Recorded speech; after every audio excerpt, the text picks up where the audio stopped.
Hey, it's me, Velton W Showell again. How you doing today? Hope everything's going well for you.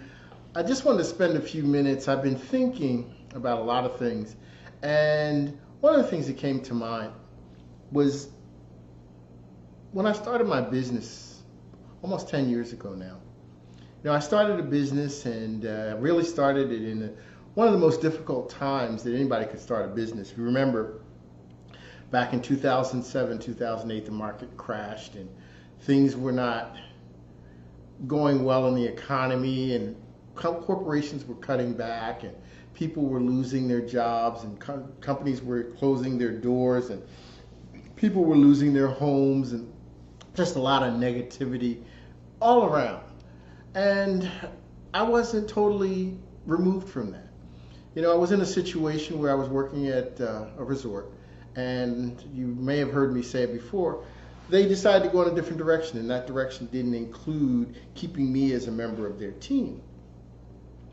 And a lot of times, you reach that turbulent time in your life where things don't actually go your way. Things don't actually operate the way they have been with smooth seas or smooth sailing up until that point. Something happens. Every now and then something changes, something turns on a different direction. And the question I had to ask myself, and the question you're going to have to ask yourself when that happens to you is, what am I going to do differently now that this has happened? And it really was a situation with me where I had been doing the same thing for almost 20 years. I was a director of sales and marketing in hotels and resorts. I was very comfortable with it. I knew the details. I knew the job. I knew what I was supposed to do, what I was responsible for, how I was supposed to coach, train, and teach my people.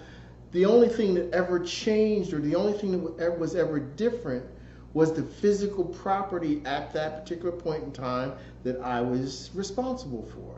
But the aspects of my job weren't that much different. Many of us have been put into situations in corporate America where we have been taught a job. We've been taught an area of responsibility that we are very comfortable with. And as long as we're inside of that cocoon or inside of that shell, we do very, very well. There are good days, there are bad days, there are days that take us over the edge almost, and there are days that we laugh and we sit back and we reminisce and reflect about because they were some of the greatest times in our lives. And your life is very similar, because there are times where you're just having a ball. Either you're working for someone else or you're working with a specific group. If you have your own business, there are days in your business that things are just fantastic. You're making a lot of money, you're making a lot of contacts, you're watching your profits and your business grow. And then there are those stormy days, days where you just don't know what to do. It's a different direction. There's something that's happened. The market's dipped. The products that you have brought to the marketplace that you thought were going to be in high demand, the demand at that particular juncture just wasn't what you anticipated it to be. You have to change your direction a little bit. You have to turn your focus to another aspect of business, direction, product, whatever. But it's just not quite the same. And as I was telling you, I was doing this for 20 years and I was very comfortable. I thought things were going very, very nice and very smoothly, and I didn't want to change. But sometimes change happens to you even though you don't want to accept it.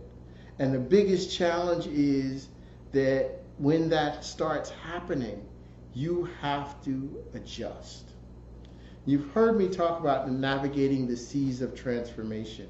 And the seas of transformation are really just 6 key words that I've come up with that help you through that process. Because change is going to happen whether you like it or not. So when change happens, and that's one of those words, you have to prepare yourself to deal with it. And the first thing when change happens to you, I want you to write this down. Change your thoughts. They hold the key to opening the door for new horizons. If you're not willing to change your thoughts, how you look at things, your perspective on things, the do's and don'ts of whether you accept or not accept something, then you're going to be stuck like that hamster on a wheel.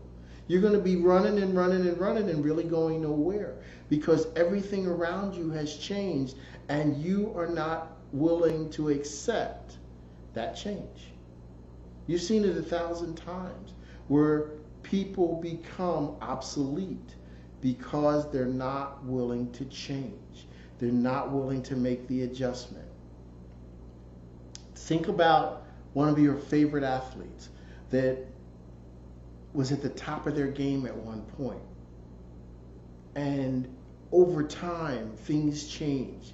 Their body changed. Their competition changed. The resources that they had available to them changed. But they wouldn't change their mindset. And because they wouldn't change their mindset, they became obsolete. Someone bigger, better, faster came in and took their position. Then look at the other athlete who recognized that, hey, I'm getting older. Hey, there are younger players out here. Hey, they're changing our playbook, or they're changing the dynamics of the team, and I need to make an adjustment. I need to do things differently. I need to understand my limitations. And limitations aren't always bad, but they show you just how far you can push in a specific direction before you have to change how you go about it. Limitations are not the end. They're just the boundaries that help steer you in a better direction. So you take those limitations and you, again, change your focus so that you can bring things into perspective to show and accentuate the positive and your strengths versus making your weaknesses more obvious or your areas of opportunity more obvious to the people around you. So the first thing that you have to do is change your mindset, because once you change your mindset, the rest has the opportunity to follow.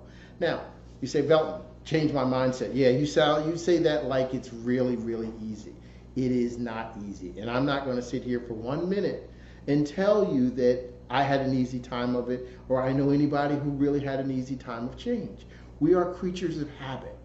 But there's some other things that we have to bring along with us in our arsenal to help us with that change. The second thing that we have to bring in our arsenal, our bag of tricks, is courage. Most of the time people don't change because they're afraid. And fear has killed more dreams than failure ever could. They're afraid of the unknown. They're afraid of things that are different. They're afraid of things that they have never experienced before. Direction, environments, people, things that I'm uncomfortable with because I don't know what I'm dealing with. You know, sometimes you hear people say, well, the devil that you know is better than the devil that you don't, or the beast that you know is easier to deal with than the beast that you don't. But sometimes, if you don't deal with that devil or you don't deal with that beast, they will deal with you. And you have to have the courage to say that this is my situation. This is my company. This is my life. This is my destiny. And you have to be willing to make the change because you have the courage that you bring in along with you to institute those issues and opportunities that present themselves that may not totally be clear at the outset. Because everything that you need to change or every new direction is not always clear. You got to step out on faith, but you got to have the courage to step out on faith. If you don't move, life will move you. and move you out of the way so that other people who have the willingness to change, the courage to change. And the next portion is the commitment to see it through. One of my favorite poems is a poem called See It Through. And it says, when you're up against trouble, meet it squarely face to face. Lift your chin, set your shoulders, plant your feet, and take a brace. When it's vain to try and dodge it, do the best that you can do. You may fail, you may conquer, see it through. Look it up, it's a great poem. But the issue is you have to be committed. You have to be willing to do the things that people will tell you you shouldn't do, because they don't see it, they don't understand it, and most of all, they're not committed to it. It's not their responsibility. It's not their area of expertise. It's not their life. It's not their dream.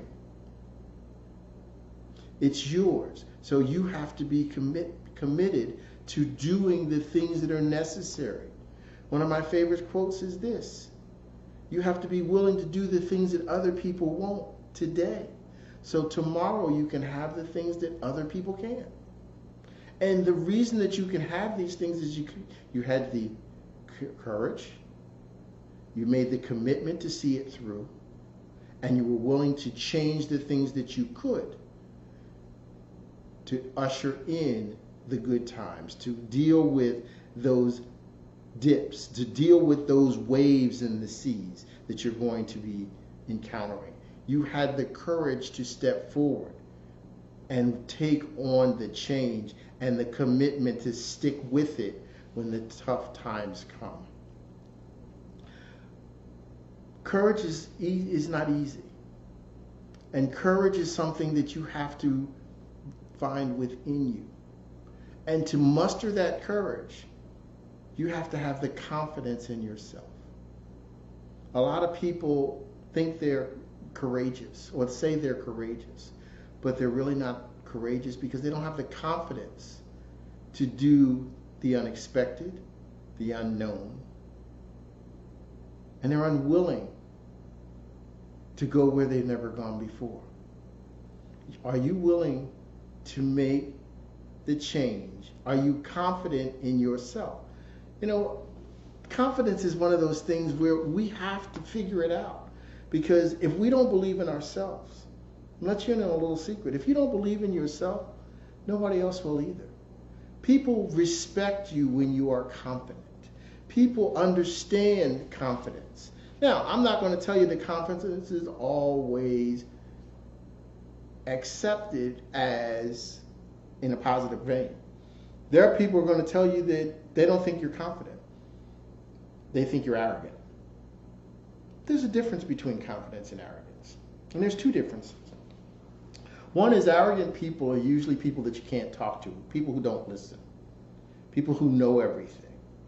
The challenge with knowing everything is if you know everything, or you act like you know everything, you'll never learn anything. The difference in confidence is you are confident, but you are a good listener.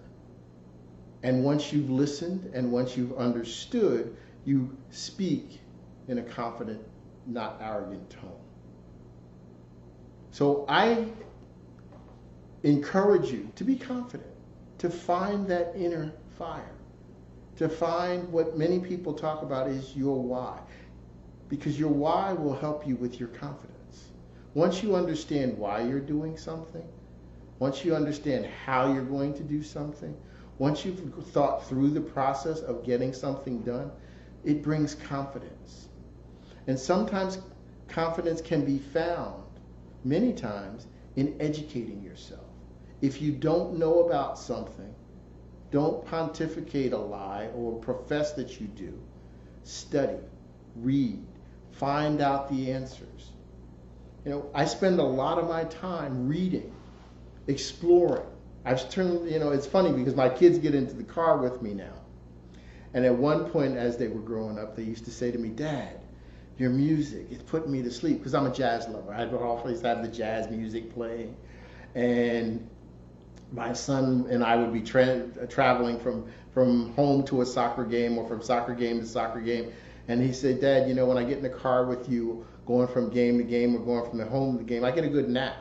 I said, a nap? Really? You're not excited about the game? He said, I'm excited about the game, but your music puts me to sleep. So I get a nice recharge of my battery before I get to the game. We're going to fast forward to today. Now he's much older. He is more appreciative, but sometimes he'd like to hear the music. But I don't play any music in my car anymore. Now my car is a library. Audible is my best friend. I listen to books. I listen to CDs and DVDs, or CDs in the car, DVDs in the house. But I'm listening to inspirational information. I'm listening to other speakers, other trainers, other coaches. I'm listening to books, you know, on different topics that are important to my success as a speaker, trainer, and coach and consultant. Why? Because I want to make sure that I'm developing the confidence that's necessary for me to take my business to the next level and for it to continue to grow. My business has started to really pick up and really grow. I want to continue to go from here to here to here to here. Now, I can maintain at this level, but that's not good enough. That's not good enough for me, because this is my passion. And if it's your passion, just enough is never good enough. If you're truly passionate about something, there are no levels that are going to be comfortable for you for an extended period of time. Your passion is going to drive you to new heights. But you have to have the confidence to allow yourself to step in, to step up, and to step out. So confidence is that other C. You know, we talked about change, we talked about courage, we talked about confidence. You can be one of the most confident people in the world, but confidence has to permeate through a constant level of performance. And that level of performance is called consistency. You can have the most courage in the world, you can be the most confident person in the world, you can be willing to deal with change. But if you're not consistently at a high standard or a high level, then you're going to encounter rough seas. Picture yourself on a boat or ship, and the captain's very courageous. He's been doing what he does for many, many years. He's very confident because he has gone to the best schools, he's gone to the best training, he's been doing his job for a long, long time. He's able to deal with change because no two voyages are ever exactly the same. There's always some kind of change that's thrown at him. But the issue with the captain is he doesn't handle the change consistently. He has those good days where he's on, and he has those days where he's off. And the days where he's on, he's better. There's no one better. He is the best of the best, and everybody reveres him as an outstanding captain. But oh, those days where he's off, everybody around him is afraid. Everybody around him is concerned. Everybody around him is trying to understand if they are going to survive this downturn in the captain's attitude, direction, and disposition. So what do? You as the leader of your group, you as the leader of your company, you as the leader of your team or the people that rely on you, you have to always give them a consistent level of performance. If you expect people to perform at a high level for you, then you always have to perform at a high level for them. You know, one of the things that I am writing in my new book is leaders never let anyone outwork them. And as a leader, in any capacity, you have to be consistent. And to be consistent, you never let anyone outperform you. You always perform at a very high level. And there are days where it's not easy. There are days where you roll out of bed and you don't feel up to it. But you got to be there and you got to perform at a consistent level. There are days where you're not going to feel 100%. But if you're going to show up, you got to show up at a consistent level. Now let me just back up for a minute, because here's the thing. And it's happened to me, if I can be honest and I can be frank with you. There are days where I wake up and I'm not at 100%. And unless it is a day where I have to do something, if I can't be there and perform at my best, I'd rather not go. If I can't show up and perform at an exemplary level, then I'm better off not doing it. If you can't consistently perform at a very, very high level, then sometimes you may have to make a change to do something else. Now, I'm not telling you for 1 minute that you can just roll over and go back to sleep every time you don't feel like it, because that's not consistent either. But consistency says when you show up, you blow up. You show up like nobody else. No one else can outwork you, outperform you, because you're consistently performing at a very, very high level. And when that captain shows up on that ship and he's navigating the seas, boy, it's a beautiful, pretty thing, and everybody wants to be on board, everybody wants to be in sync, and everybody wants to be on his team. That's the kind of leader that you want to be. That's the kind of leader that takes good organizations to great heights.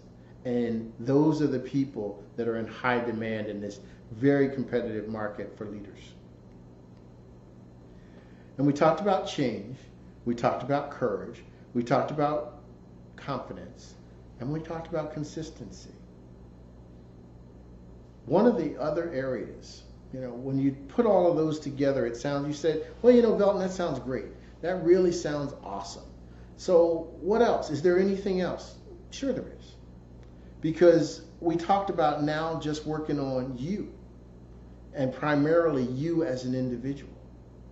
But here's the secret. Here's one of the major components to success. The major component to success is not just working on you internally. The major component that you have to grasp on the road to success next is communication. How do you communicate with the people around you? How do you communicate with the people on your team? How do you communicate with your customers? How do you communicate with your children? How do you communicate with your spouse or significant other? Because communication is necessary in every walk of life.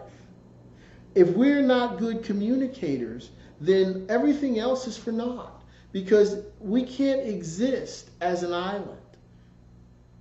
I use the seas for a reason, because the seas can be calm or they can provide you turmoil based on your ability to navigate and communicate. Sometimes we get into a situation where we're in a crisis, and we think the way that we should communicate is by telling people what to do, telling people how to get it done, telling people what we expect. And sometimes we should take a step back, because the word is not to tell somebody or shout orders at somebody or give somebody direction. The word is called communication. And one of the keys to communication is listening. Listen like our lives depended on it. And in a leadership role, many times listening like our lives depended on it is very important, because they really do. Sometimes things happen in a flash of an eye. And if we just took 2 seconds to listen, we could resolve an issue that may take us a day or two to resolve on our own. You've heard me say it before. I love my great-grandfather, Charles, and he used to say to me all the time, "Sonny boy, God gave you 2 ears and 1 mouth to listen twice as much as you speak." And as a leader, I really started to understand that when I led large staffs. In corporate America, a lot of times when you start in a leadership capacity, they give you a small staff. I mean, my first staff, I had 5 managers and 4 assistants. It was interesting. I had my own assistant, the other managers shared an assistant. And then we had another person who did more of the computer entry, because back then everybody didn't have a computer on their desk right away. But anyway, they give you a small leadership group or a leadership team so that you can develop and hone your leadership skills. And one of those skills is communication. How do you communicate to the people around you? Are you viewed as the dictator, the pontificator, or are you that person, that coach and that confidant that everybody wants to be around? You know, I had a good friend of mine, he described his boss, and he described him as a Teflon manager. And I'll never forget it. I said, Teflon manager, what does that mean? He said, all responsibility slides off their desk onto mine. And most of the time when the responsibility slides, there's very little communication.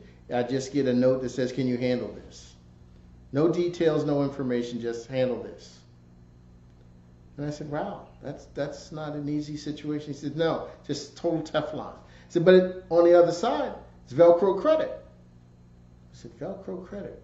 What do you mean by Velcro credit? He said, because when all of the work is done and everything is done at a high standard and a high level, the only communication that comes back is how much credit he's received for doing an outstanding job.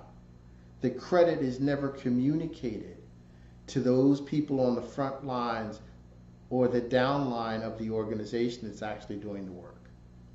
So I'm going to leave you with 2 things for communication. Number 1, communication is a two-way street. Listen to the people around you, because if you hire the right people, they will help you and tell you how to get things done in the best possible manner. Number 2, when you communicate, the best communicators use the fewest words to say the most. Be targeted, be consistent, be objective. Make sure that once you've communicated verbally, that you pause and listen again. Remember, listen twice as much as you speak, but speak in a consistent, objective manner. So, there you have it. We have change, we have courage, we have confidence, we have consistency, we have communication. And the last one that I'm going to talk about today is commitment. Are you committed? Are you committed to it to the top of your mind and body and soul? Are you so committed to it that you're not going to see anything get in your way of getting it done?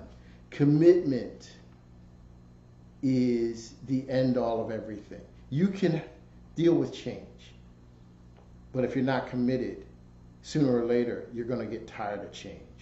You can have courage, but if you're not committed, sometimes courage, you'll have the courage to go and do something else. If you're not consistent, you can get away with it, because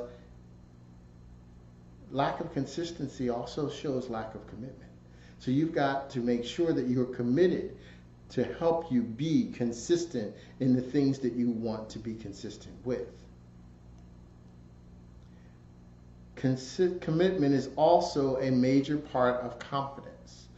If you are committed, it's going to bolster your confidence, because you know that you're not going to let it go. You know that you're not going to run away from it. So again, your commitment and your confidence are joined at the hip and will take you through a difficult situation. You know, you've heard about the chicken and the pig. I've told you or spoken about it before. You know, when you look at your bread plate for breakfast in the morning, remember, the chicken was involved, but the pig was committed. Are you committed? Are you in it 100% of the way? Because if you're not, you can never be excellent. Commitment is the thing that takes you to excellence. You have to commit to excellence. The world's not about rewarding average, but welcoming the outstanding. And to be outstanding, you have to be committed. So don't be afraid of being committed. Have the courage to be courageous. Push yourself to new limits. Because of your commitment, you can push yourself to limits that you otherwise couldn't realize. The best things in life are outside of our comfort zone. But to get there, we have to have the commitment to see it through. Commitment allows us to be confident. Our confidence comes, again, from our commitment and our abilities to make decisions. We have to make decisions sometimes that are not the most popular decisions. But because we're committed, we can make those decisions. There are only two things that can happen when we make a decision if we're committed. We either win or we learn. So being committed allows us, again, not to look at failure as the end of the road, but to look at failure as an opportunity to get better. And commitment allows us to take advantage of every opportunity in being consistent in everything that we do. Consistency determines the destination at the end of the journey.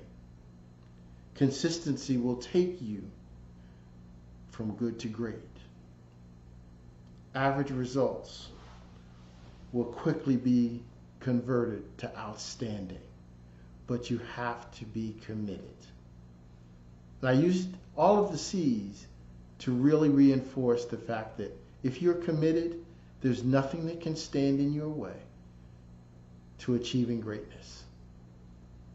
So remember, change, courage, consistency, commitment, communication, and confidence. Navigate the C's. Take yourself to new heights. No longer settle for average. Strive to be outstanding in everything that you do. Thanks again. I'm Velton Showell. I hope this has been helpful for you. Remember, transform your thinking. It will truly transform your world. Have a great day.